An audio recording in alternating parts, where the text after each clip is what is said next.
este capítulo. Vamos a poner nuestra vista en los versículos 27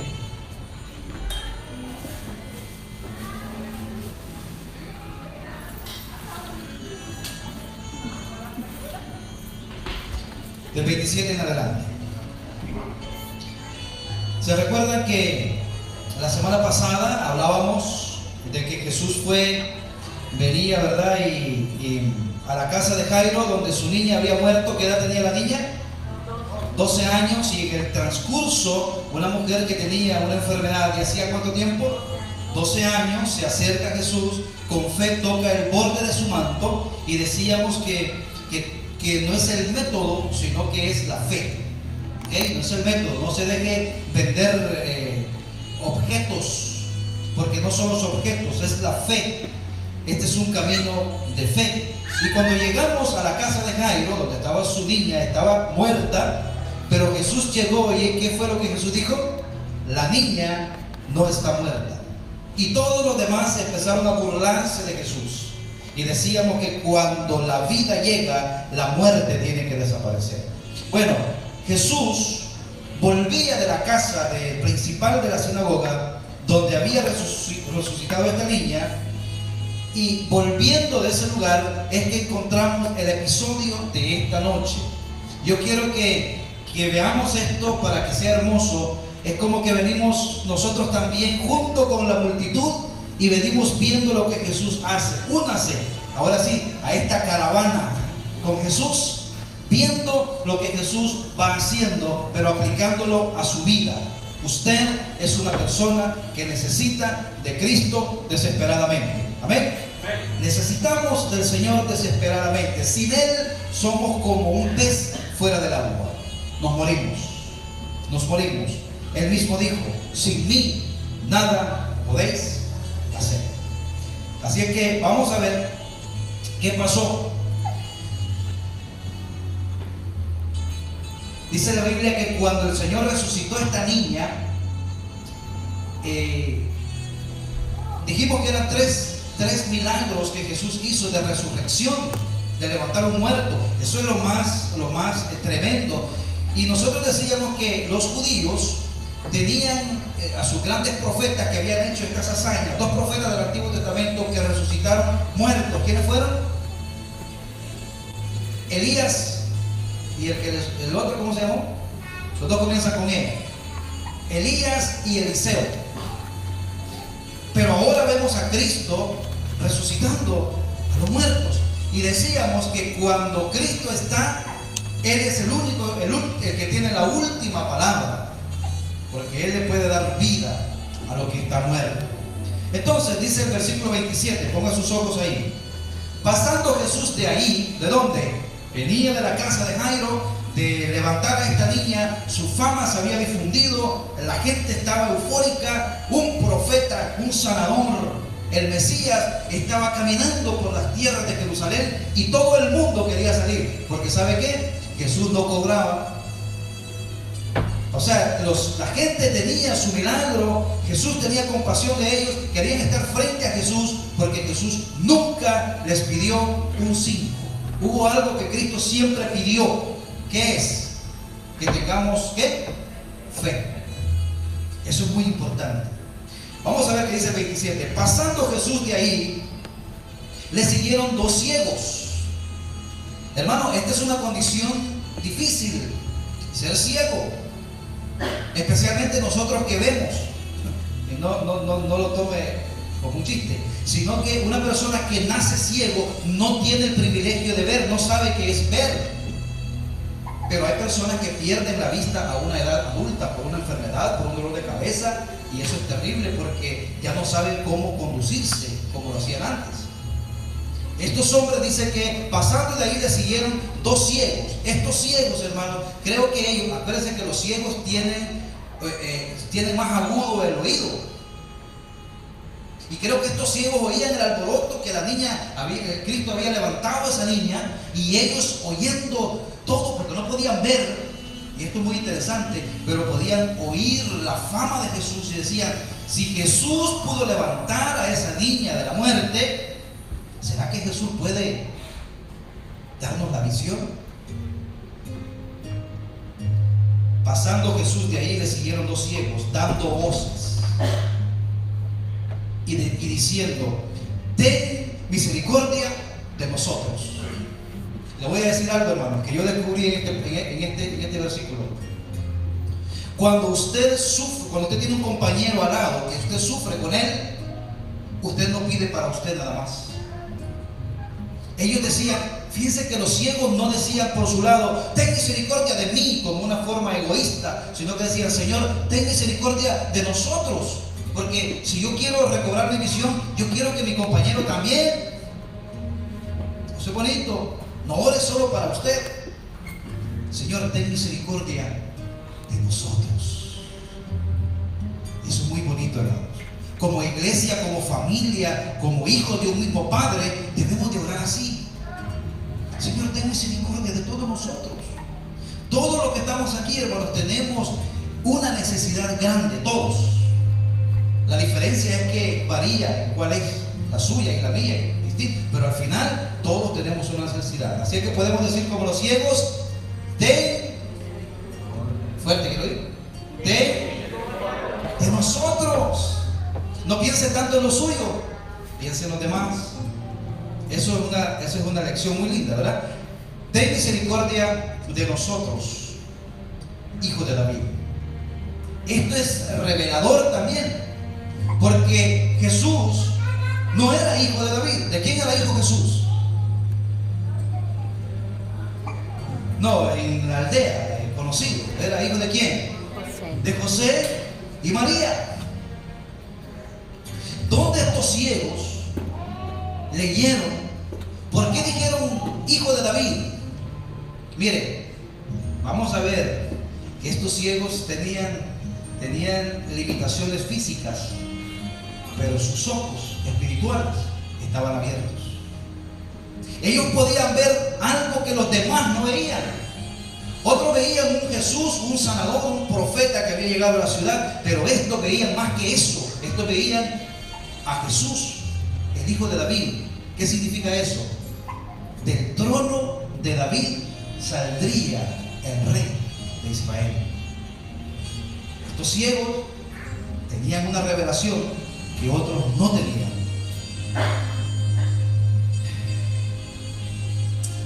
Hijo de David.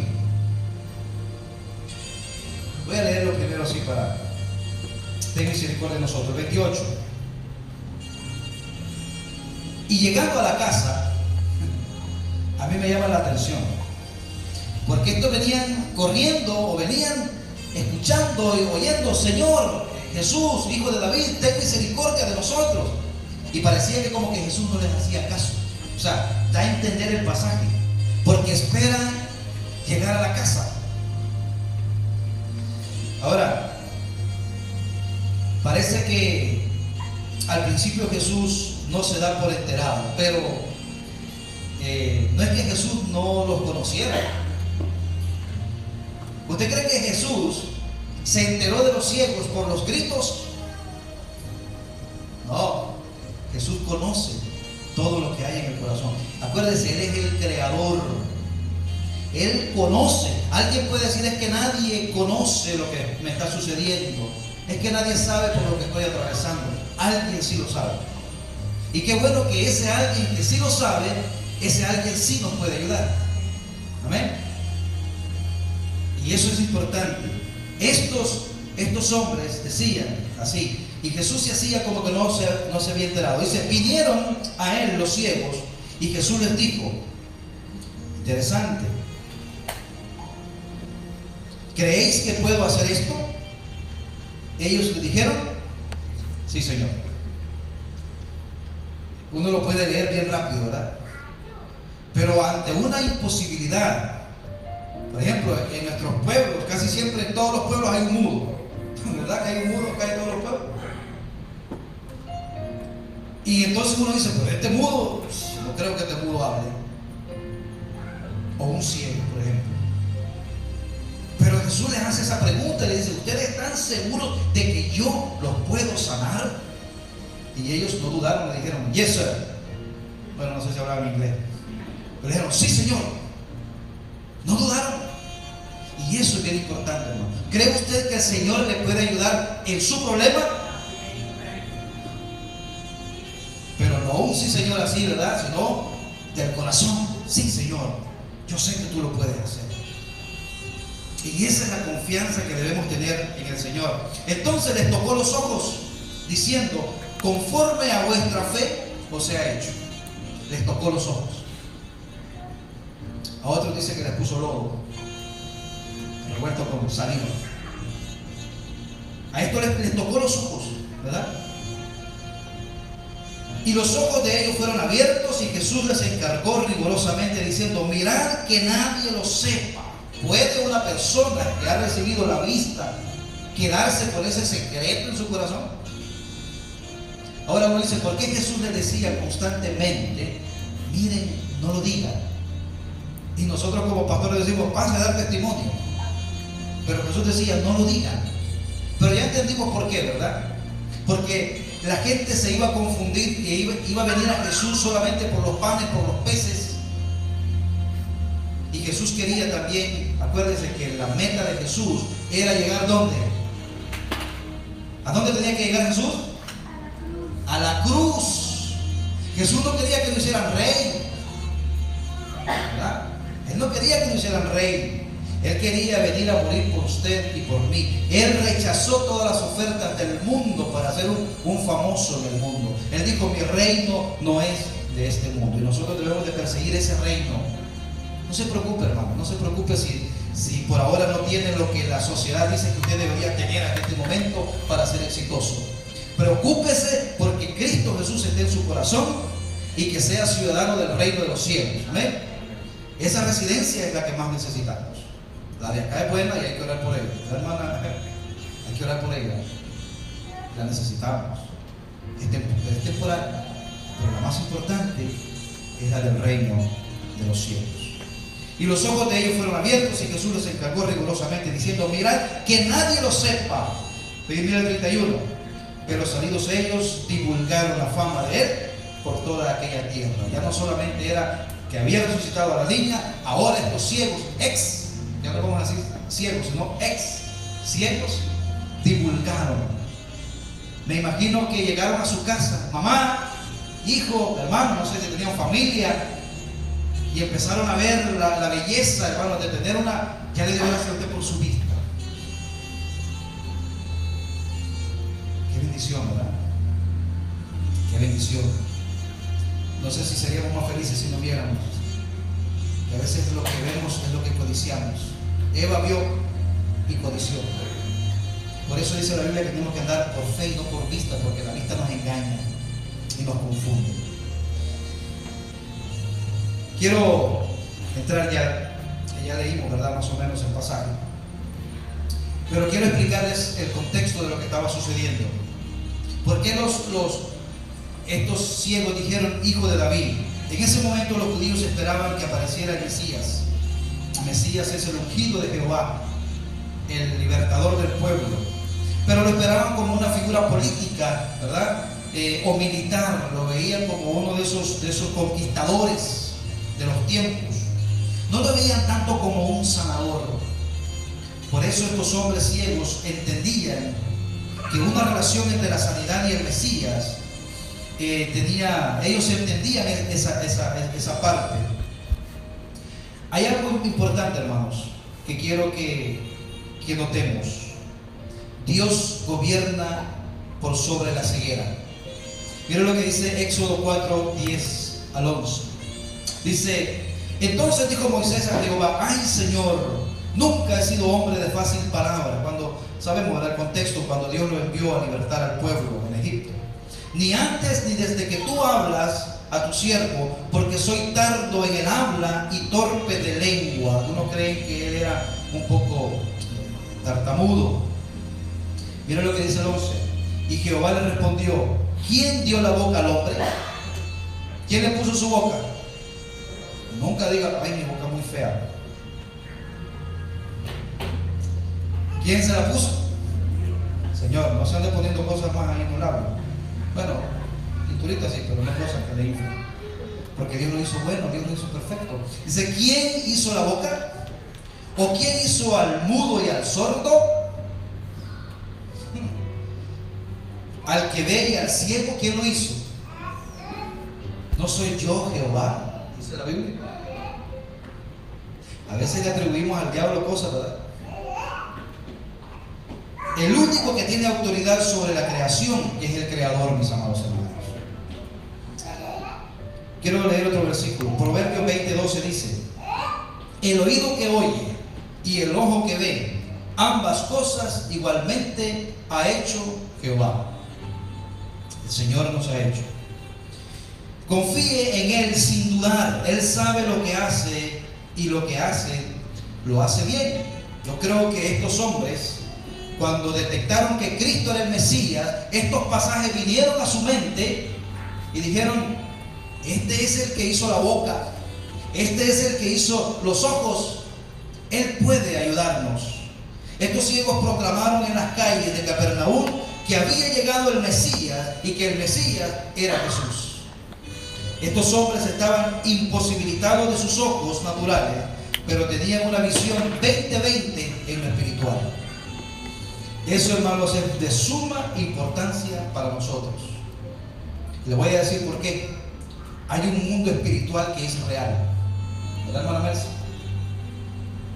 Hay dos reinos: el reino de Cristo y el reino de las tinieblas, que todavía opera en los hijos de desobediencia. Es real, pero nuestro Dios es más poderoso. Fíjense que el Señor está aquí con nosotros. ¿Sabe por qué no lo podemos ver? Porque estos ojos físicos nos impiden ver al Señor. Necesitamos una visión espiritual para poder ver cosas que solamente en lo espiritual se pueden ver. Ahora nuestros ojos espirituales se llaman la fe. Por la fe podemos ver. Mire, estos ciegos tenían iluminados los ojos de su entendimiento. A veces debemos orar como Eliseo para que Dios quite y restaure nuestra ceguera espiritual. Nosotros tenemos vista física, pero quizás tenemos mucha ceguera en la espiritual. ¿Se recuerdan de un hombre, un siervo de Eliseo, que temeroso, y sabe que cuando nosotros no podemos ver en lo espiritual, cuando no tenemos la fe de Dios, la fe en Dios, cualquier cosa nos va a atemorizar y nos va a parecer gigante, más gigante que Dios, porque no podemos ver. Los asirios tenían sitiado a Israel, un pueblo poderoso. Eliseo estaba ahí tranquilo en su tienda, en su cabaña, cuando de repente su siervo sale, que es Giesi, que llega, sale y empieza a ver el ejército de los sirios rodeándolos para atraparlos. Y llega y le dice: Señor, estamos rodeados. Y Eliseo le dice: ¿rodeados de qué? Del enemigo, mira cómo está. Y le digo: ¿ya viste lo que está detrás de ellos? ¿Ya viste el ejército más grande que está detrás de ellos? Y Eliseo tenía una visión espiritual. Miren lo que sucede. El Señor ora para que el siervo, que tenía ojos físicos, pudiera ver lo que Eliseo podía ver en lo espiritual. Dice: y oró Eliseo y dijo: te ruego, oh Jehová, que abra sus ojos para que vea. No es que no veía, él veía en lo natural. Le dice: entonces Jehová abrió los ojos del criado y miró, y he aquí que el monte estaba lleno de gente de a caballo y de carros de fuego alrededor de Eliseo. Hermanos, si usted pudiera saber y que el Espíritu Santo le revelara y pudiera ver, no sin emociones, sino por la palabra de Dios, quiénes somos en Cristo Jesús, nosotros viviríamos una vida confiada. Saltaríamos como los becerritos en la manada, contentos y confiados, sabiendo que tenemos un Dios y un Padre que nos cuida y nos protege. Amén. Y Él dice que no tenemos que estar preocupados.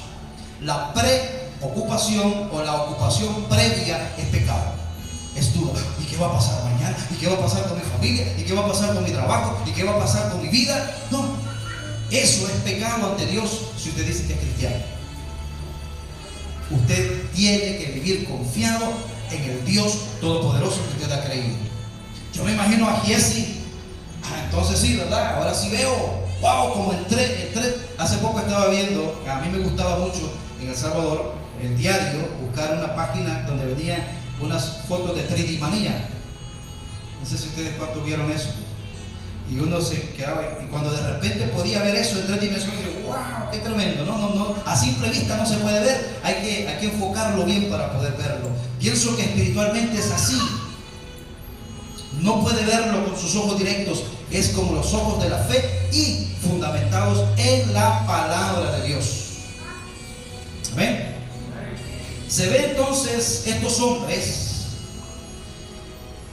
los ciegos, se ve que tenían esa visión.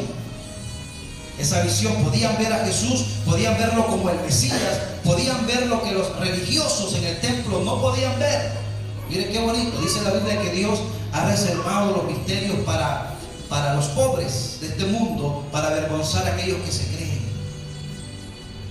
¿Cuánta gente, hermanos, que tienen títulos, que tienen dinero y que tienen muchas cosas, que tienen de menos a los cristianos, a los hijos de Dios?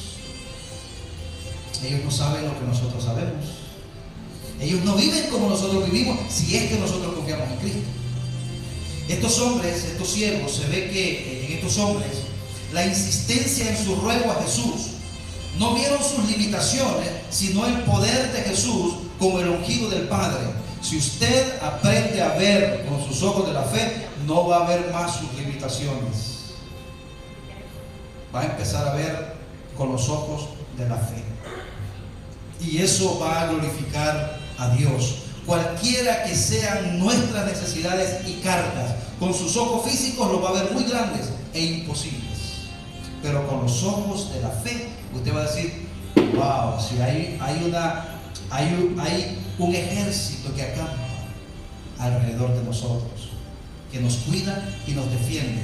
Pero ¿sabe qué? Hay una condición: no peque más, apártese, santifíquese, porque no hay tal cosa que yo tenga que vivir mi vida, si de todas maneras tengo a Cristo, el Señor me cuida, viviendo una vida desordenada. No, Señor, tenga cuidado con eso, tenga mucho cuidado con eso, porque el Señor a sus hijos que ama, ¿qué hace?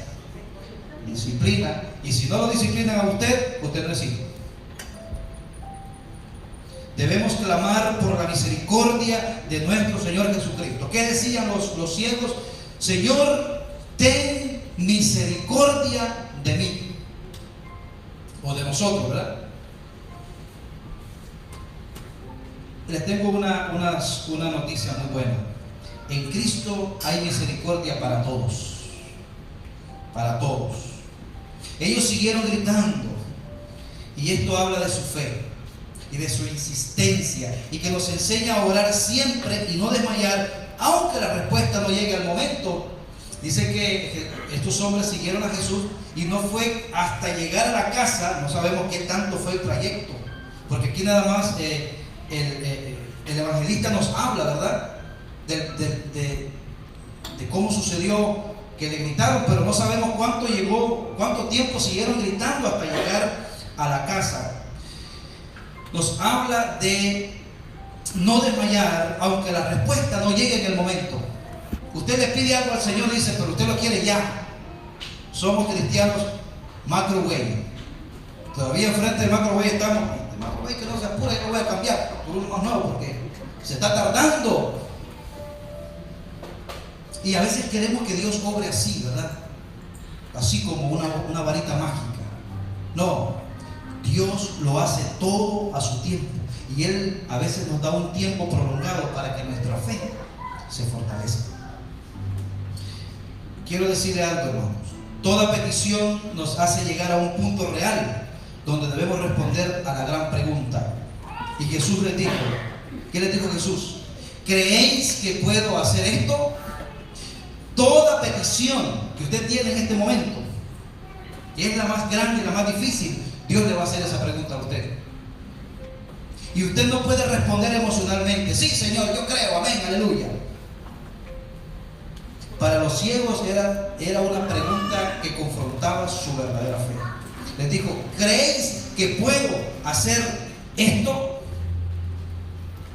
Él no les preguntó si podían pagarle.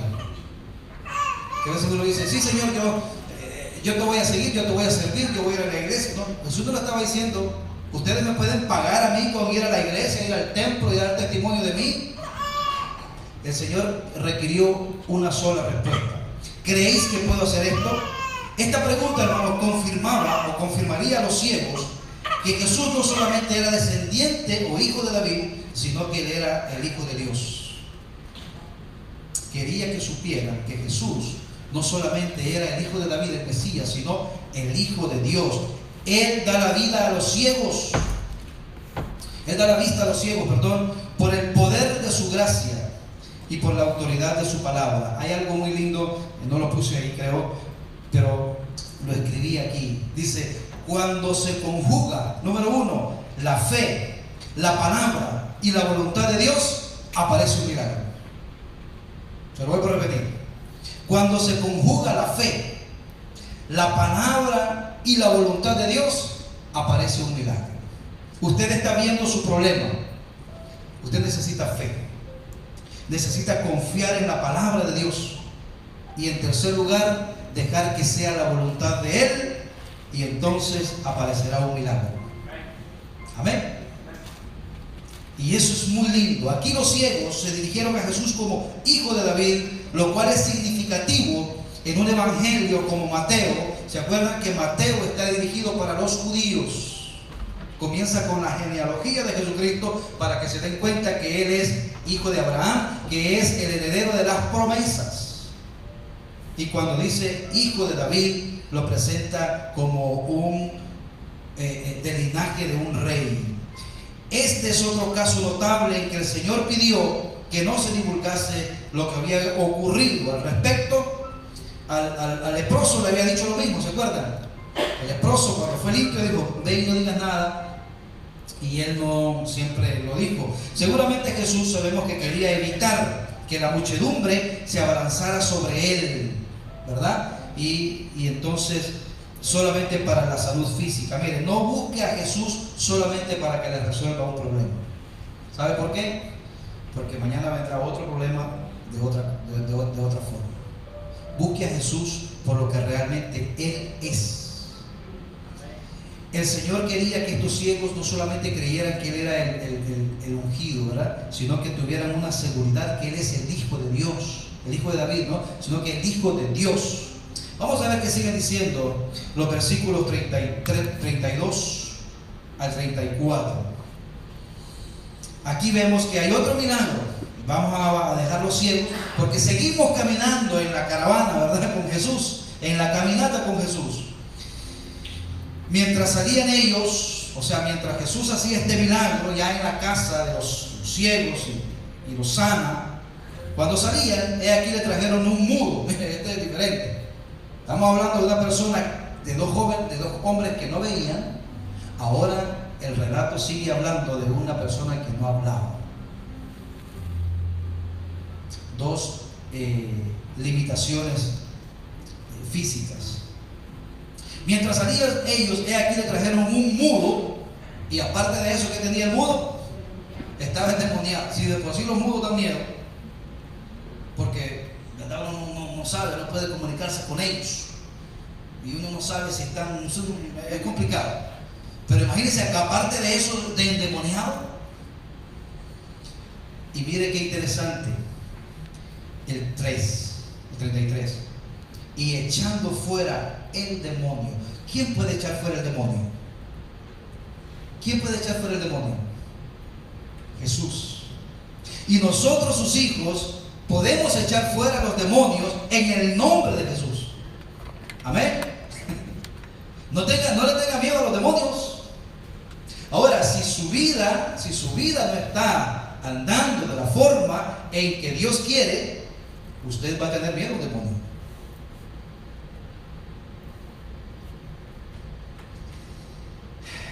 Echando fuera el demonio, el mudo habló. Ya podía pronunciar palabras el mudo, habló y siguió hablando, y la gente se maravillaba. Esto es bien importante, hermanos. En otra oportunidad, cuando vean que yo subrayo algo ahí, porque esa es la parte que quiero enfocarme. Usted puede pensar y decir, acuérdese que venía la multitud, venían de presenciar a una niña que vamos a ponerle más atrás, ¿verdad? La mujer del flujo de sangre, porque es la misma caravana. Luego la niña que estaba muerta se levanta. Luego los ciegos vienen y recobran la vista. Jesús les da la vista. Ahora viene un mudo y endemoniado, y Jesús también lo liberta. Y entonces la gente dice, hombre, pero ya vimos en un solo día, ya vimos todos estos milagros. Y la gente dice que se maravillaba. Increíblemente no dice que creían en Él como el Hijo de Dios. Hay gente que se maravilla. Y la maravilla le dura 1 o 2 o 3 semanas. Usted puede literalmente ir en una procesión, en un servicio fúnebre, y ver que el muerto se levante. Usted lo puede ver con sus ojos y decir, es algo extraordinario, es una maravilla, pero en 6 meses ya se le pasó. Entonces la maravilla no es fe. La gente se maravillaba. Interesante esto, ¿verdad? Se sorprendía, se extrañaban, pero no dice el texto que creían en Él. Le voy a decir una cosa: no se vaya tras las señales ni los milagros, porque los milagros no tienen el poder de convertir a una persona. Pastor, ¿cuál es la prueba física, la prueba bíblica? El pueblo de Israel vio el mar abrirse. Hermano, ¿usted cree que ese es un milagro? Que usted vaya a la playa y de pronto con una varita usted en el nombre del Señor abra y pase al otro lado en seco. Sin embargo, 3 días después estaban murmurando porque no había agua en el desierto. ¿Y dónde está ese gran milagro? Los milagros no tienen, sí, de maravillarse, pero es la fe en la palabra de Dios, creer en Cristo Jesús, que Él nos sella, que Él nos salva y que Él nos perdona. Es la única manera de venir a los pies de Cristo. Hay cosas que usted va a ver, y hoy se están diciendo, venga a nuestra iglesia porque aquí hay milagros. Como decíamos el domingo, está cayendo del cielo polvo de oro. ¿En qué puede ayudarle eso en su fe? Puede maravillarse por un momento, pero eso no es lo que dice, o lo más importante. Mire, la gente se maravillaba, y mire qué es lo que decían. No decían, este es el Mesías esperado, y se arrodillaban ante Él, sino que decían, nunca se ha visto cosa semejante en Israel. En Israel. Eso se veía nada más cuando Elías y Eliseo, cuando los profetas, pero no se ha visto. Ya las nuevas generaciones nunca habían visto algo así. Hermanos, acabamos de dejar a 2 ex ciegos, y hoy nos encontramos con un mudo afligido por un demonio. Hay una pregunta que no puedo evitarla. Pastor, ¿un cristiano puede estar endemoniado? Yo le podría decir sí, pero la respuesta la tiene la Biblia. Un cristiano que ha nacido de nuevo, que es sellado por el Espíritu Santo, es templo del Espíritu Santo y es morada del Espíritu Santo. Amén. ¿Usted cree que el Espíritu Santo va a compartir cuarto, habitación con un demonio? No. Ahora, ¿por qué hay cristianos endemoniados? Que se ha visto eso. No, personas que dicen que son cristianas, que se bautizan, que sirven y que hasta predican, como dice Mateo 7:21, pero Cristo dice, yo a ustedes nunca los conocí. O sea, nunca tuvieron un encuentro personal con Cristo. Por lo tanto, el demonio sí los puede influenciar, sí los puede poseer un demonio, pero a un verdadero cristiano, hijo de Dios, nunca jamás lo puede haber. En la Biblia no se encuentra. Ahora, dice la Biblia que sí hay puertas que uno abre y uno puede ser perturbado por los demonios. Y puertas como la amargura, como el rencor, como la envidia, como los vicios. Esas son puertas donde sí podemos ser debilitados. Como dice Pablo, nosotros no ignoramos las maquinaciones del diablo. Ahora, cuando una persona abre puertas, el demonio atormenta y las mantiene mudas para todo lo bueno. Yo hablaba con una persona y le decía: ser sellado con el Espíritu Santo es semejante a esto. Y agarré y tomé una botellita de agua. Por ejemplo, esa botellita de agua no está sellada, está abierta. Y le puse una botellita de agua sellada y le dije: a esta botellita de agua le puede caer veneno por fuera, le puede caer polvo, le puede caer lo que sea por fuera, pero por dentro está pura. ¿Sabe por qué? Porque está sellada. Dice la palabra de Dios en Efesios 1:13 que el que ha creído en Cristo de todo corazón ha sido sellado por el poder del Espíritu Santo. Y nada ni nadie le puede hacer daño. No le tenga miedo al diablo, ni a las cosas, ni a que mueven ollas en su casa.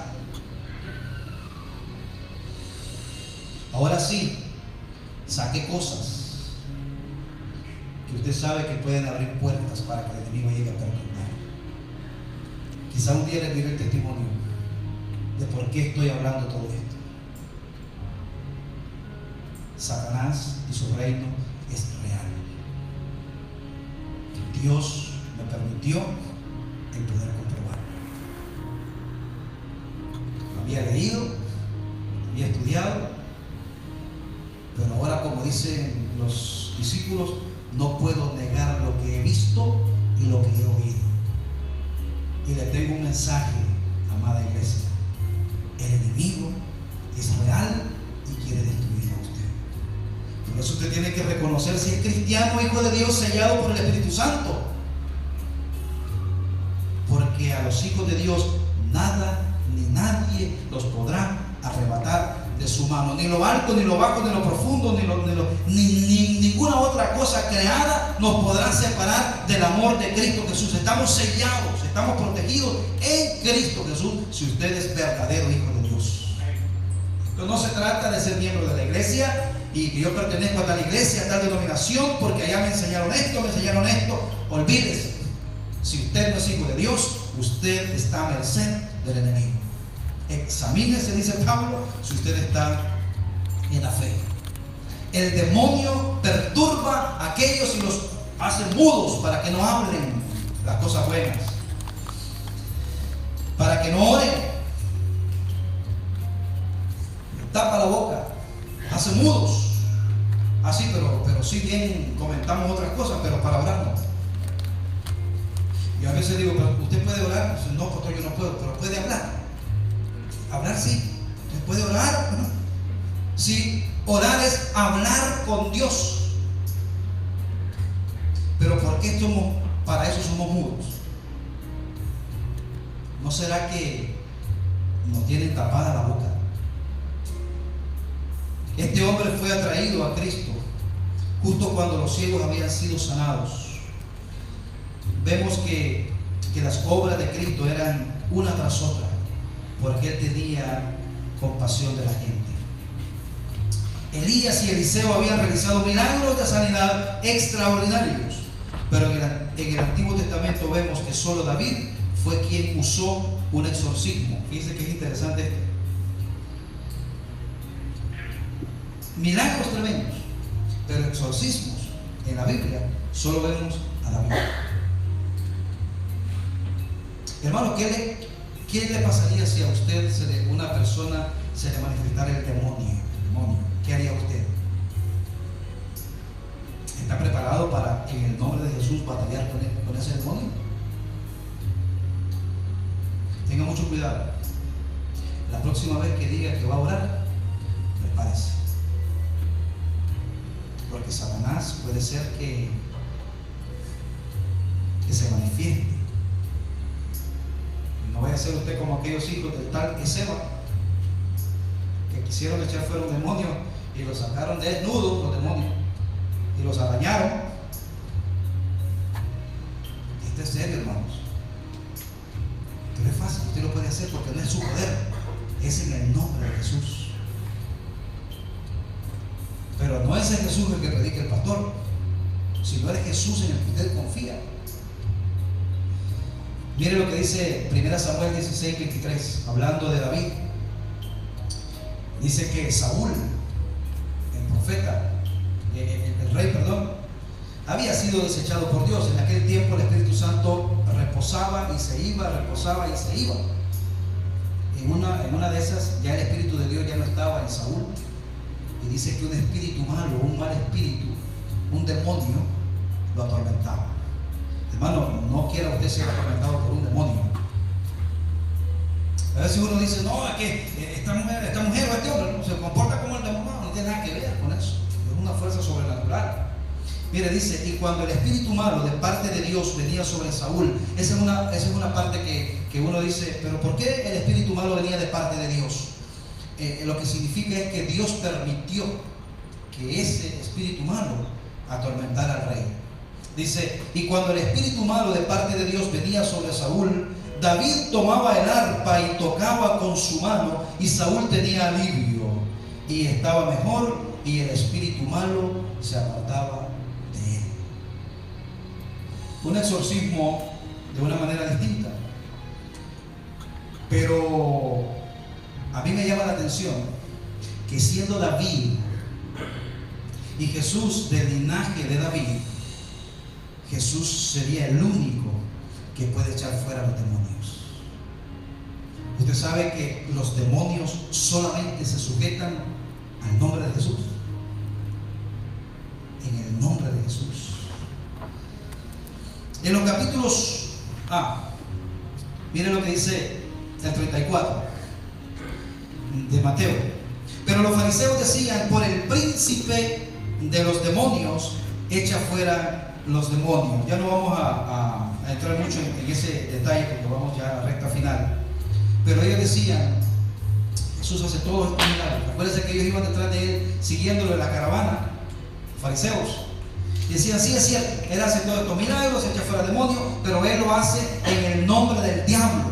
¿Usted cree que, y en otra oportunidad Jesús le dijo, ¿usted cree que el diablo se va a echar afuera a sí mismo? El diablo no está dividido.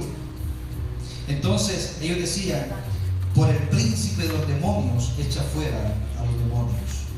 En los capítulos 8 y 9 que hemos leído, y espero terminar ya, este es el tercer incidente de posesión demoníaca.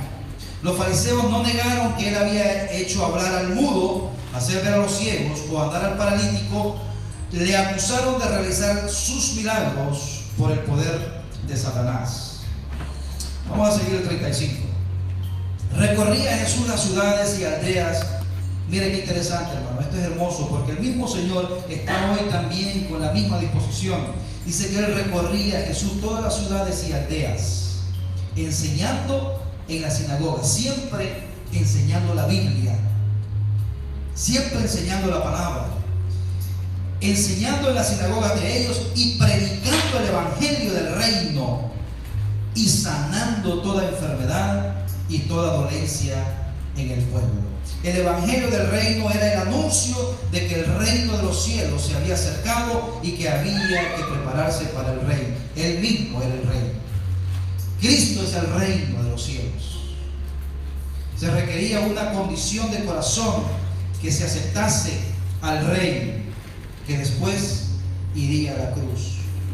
Hay una frase linda aquí: sanando toda dolencia y toda enfermedad. Y nos explica una y otra vez que en aquella época miles de personas fueron sanadas, como hoy también Dios quiere sanar y está listo presto para ayudarnos. Por este motivo sus enemigos nunca cuestionaron el hecho de que Él realizara milagros, porque era demasiado evidente. Una nota aclaratoria en cuanto a la enfermedad. Ya no tenemos que ir a los hospitales porque creemos en Jesús. No, sí debemos procurar lo mejor, la mejor ayuda de los médicos, aunque tenemos que reconocer que los médicos tienen grandes limitaciones. Sin embargo, el Señor Jesús no está limitado. Y cuando los médicos dicen aquí no se puede hacer nada, el Señor sí aún puede obrar. Amén. Eso es de acuerdo a su poder y a su voluntad. Podemos confiar en que Él tratará nuestro caso de acuerdo con su perfecta voluntad, y tenemos que darle el mérito y la honra cualquiera que sea el resultado. Si usted fue al hospital y de allá Dios lo libró, la honra y la gloria siempre es para Dios. Amén. Aunque Dios usó a los doctores, y oramos por ellos, y oramos por las enfermeras. Yo estuve hace poco de guardia aquí afuera del hospital. Cómo trabajan, ¿no? Entran y salen, un trabajo tremendo. Leamos los últimos versículos. 36. Al ver las multitudes, tuvo compasión de ellas, porque estaban desamparadas y dispersas, como ovejas que no tienen pastor. Entonces dijo a sus discípulos: a la verdad la mies es mucha, mas los obreros pocos. Rogad pues al Señor de la mies que envíe obreros a su mies. Estas palabras son importantes, hermanos, y contienen un notable sentimiento de compasión. Los reyes y gobernantes, más que todos los reyes, los dirigentes, eran como los pastores del pueblo. Los presidentes, por ejemplo. Pero ¿qué hacen los presidentes? En vez de apacentar, ¿qué hacían? Como antes, igual que hoy, se aprovechan de las ovejas. Es triste que en vez de cuidar y apacentar las ovejas, un pastor se aproveche de ellas. Y Jesús decía: los gobernantes y los dirigentes religiosos de Israel han abandonado las ovejas y ahora caminan como ovejas sin pastor. Miren, cuando oramos que el Señor impulse a los obreros para que vayan a recoger la cosecha, oremos que Él les dé el corazón de un pastor. Hermano, Dios está pidiendo, está urgido el Señor de usar a su pueblo. Y el Señor ora para que envíe obreros a la mies, gente que esté llena de la compasión del Señor por otros. Habiendo dicho esto, a los discípulos les escribió: cuando tú ores por algo, será bueno que estés dispuesto a hacerlo, eso mismo que pides. Hermano, qué lindo sería que nosotros nos pusiéramos en las manos del Señor y poder ir en este contorno en el nombre del Señor, que el Señor nos use para sanar en su nombre, de acuerdo a su voluntad, para echar fuera demonios. ¿Cuántos endemoniados hay a nuestro alrededor? Este es un detalle interesante. Ya para terminar, conclusión, un anciano pastor de una iglesia solía decir: cuando un hombre ore por una cosecha de maíz, el Señor espera que digan amén con un asadón en la mano. O sea, cuando pedimos que Dios bendiga nuestra ciudad, a nuestras familias, Dios quiere que nosotros seamos el instrumento que Él usa para poder hacerlo. Siempre he creído, hermanos, que no deberíamos orar por algo a menos que también estemos dispuestos a hacerlo. Jesús dijo: la mies es mucha, los obreros pocos. Y todavía el Señor está dispuesto a usar a su iglesia para que vayamos en su nombre, para que su reino siga extendiéndose sobre la tierra. Vamos a orar y vamos a darle gracias a Dios. Padre, adoramos y bendecimos tu nombre en esta hora. Y te damos gracias, Señor, por tu bendita y santa palabra que ha sido explicada, la hemos escuchado. Te pedimos, Espíritu Santo, que tú nos guíes a toda verdad y que podamos aplicar, Señor, lo que hoy tú nos has enseñado. Bendice a cada uno de mis hermanos. Ayúdanos, Señor, a comprometernos cada día más contigo y que podamos reconocer, Señor, que si tú estás con nosotros, nadie puede estar en contra.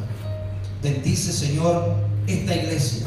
Bendice a las familias, bendice a los niños, bendice los trabajos, pero por sobre todas las cosas, Señor, abre nuestros ojos espirituales para poder caminar por la fe y poder reconocer, Señor, que más son los que están con nosotros que los que están en contra. Gracias te damos, Señor. En tus manos nos encomendamos. Te pedimos que nos lleves con bien a nuestros hogares, que podamos descansar esta noche confiados en que tú nos cuidas nos guardas y nos proteges. Gracias, Señor, por esta noche. En el nombre de Jesús oramos y te damos gracias. Amén y amén. Gloria.